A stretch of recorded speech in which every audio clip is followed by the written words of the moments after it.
प्रभु यीशु मसीह के सामर्थी नाम में आप सबों को एक और बार इस नई सुबह में जय मसीह की।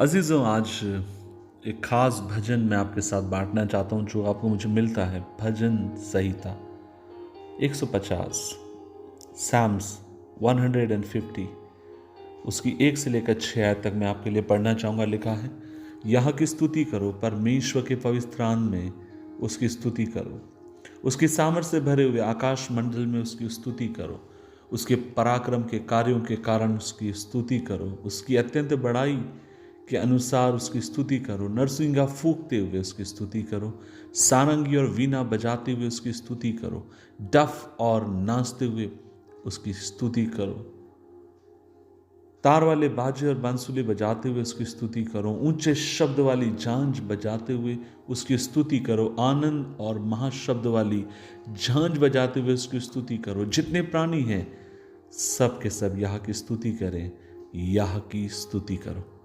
अजीजों, परमेश्वर का वचन आपसे मुझसे बार बार आपको मुझे प्रेरित करता है, और वो ये है कि आपको मुझे अपने प्रभु परमेश्वर की आराधना में अपने जीवन को लगा के रखने की जरूरत है। आपको मुझे पूरे जोश के साथ अपने परमेश्वर की इबादत करने की जरूरत है। लेकिन याद रखिए, जोश में करना तो है, लेकिन कभी भी जोश में आपको मुझे होश खोने की जरूरत नहीं है।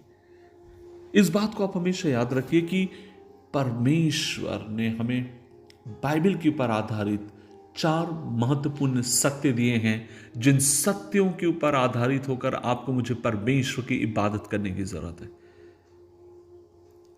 और पहला सत्य यह है परमेश्वर का चरित्र, दूसरा मसीह का नेतृत्व जो आपकी भी मेरी अगुवाई करते हैं, तीसरा अनुग्रह की वाचा से उसने आपको मुझे बांधा है, और चौथा चर्च का जो बिब्लिकल दृष्टिकोण है, अर्थात जिस तरीके से परमेश्वर के वचन को कलीसिया देखती है। इन सच्चाइयों की चर्चा अजीजों, जब आप पर इन पर मनन करते हैं, इस पर ध्यान देते हैं, और बहुत कुछ चीजें आप और मैं यहां से परमेश्वर के प्रति प्राप्त कर सकते हैं, क्योंकि परमेश्वर का वचन कहता है कि परमेश्वर आत्मा है और सच्चाई से उसकी आराधना आपको मुझे करनी है। परमेश्वर को उसके वचन से अगर आप और मैं उसको समझना चाहते हैं बेहतर तरीके से, तो उसके वचन को आपको मुझे समझने की जरूरत है। और जब आप और मैं उसके वचन को समझते हैं, उसके स्वभाव को भी आप और मैं जानने पाएंगे। अजीजों, जैसे मैंने कहा कि हमें 4 मूलभूत बाइबल के सत्यों पर आधारित होने की जरूरत है, और पहला सत्य यह है परमेश्वर का चरित्र। अजीजों, जब तक आप परमेश्वर के चरित्र के बारे में ज्ञान नहीं रखते, आपकी आराधना निर्थक है, उसका कोई मूल्य नहीं है।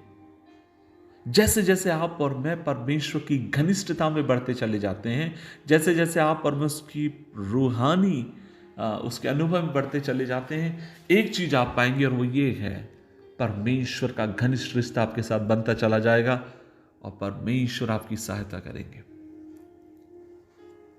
आप और मैं देखते हैं यशायाह नबी की किताब अध्याय 6 उसकी 3 आयत में लिखा है कि स्वर्ग में परमेश्वर का वचन कहता है कि दूत पुकार उठते हैं कि वह पवित्र है, पवित्र है, पवित्र है, पवित्र है। अजीजों, वो किस बात का पवित्रता का वर्णन कर रहे हैं? दूसरे शब्दों में कहा जाए तो वो मसीह की पवित्रताई का वर्णन कर रहे हैं। वो परमेश्वर की पवित्रताई को पुकार पुकार कर कहते हैं, परमेश्वर पवित्र है, पवित्र है, पवित्र है। हमें चाहिए हम परमेश्वर को जानें, उसको समझें। दूसरी बात, मसीह का नेतृत्व। यीशु मसीह के प्रभुत्व के बिना, यदि यीशु मसीह आपका मेरा स्वामी नहीं है, तो याद रखिए आप और मैं एक ऐसी जहाज होंगे, पानी के लंगर का पानी का जहाज होंगे, मानो जो अपने रास्ते से अपनी मंजिल से भटक चुका हो। क्योंकि आपका मेरा कर्तव्य यह है कि मसीह में होकर आपको मुझे परमेश्वर की इबादत करने की जरूरत है। क्योंकि परमेश्वर का वचन आपसे मुझसे कहता है कि जितनी बातें पिता ने उस दी गई हैं, उन सब के ऊपर उसने उसको अधिकारी ठहराया, जिसके लिए हम जीवित हैं। और एक ही प्रभु है, यीशु मसीह, जिसके द्वारा सब वस्तुएं सृजी गई और जिसके द्वारा हम भी जीवित है। 1 कुरिन्थियों अध्याय 8 उसकी 6 आयत। तो कहने का मतलब ये है, परमेश्वर के चरित्र को आपको मुझे समझना, इबादत में मसीह के नेतृत्व को, अर्थात मसीह के प्रभुत्व को आपको मुझे समझने की जरूरत है। तीसरी बात, अनुग्रह की वाचा। आप और मैं इस योग्य नहीं थे, लेकिन प्रभु ने आपके मेरे ऊपर अनुग्रह किया और इसलिए आज उसकी उपस्थिति में मैं। और आखिरी बात, जब कभी आप प्रभु की इबादत करें, समझिए कि बाइबल क्या कहती है, किस तरीके से परमेश्वर का वचन मुझे उसकी आराधना के लिए प्रेरित करता है।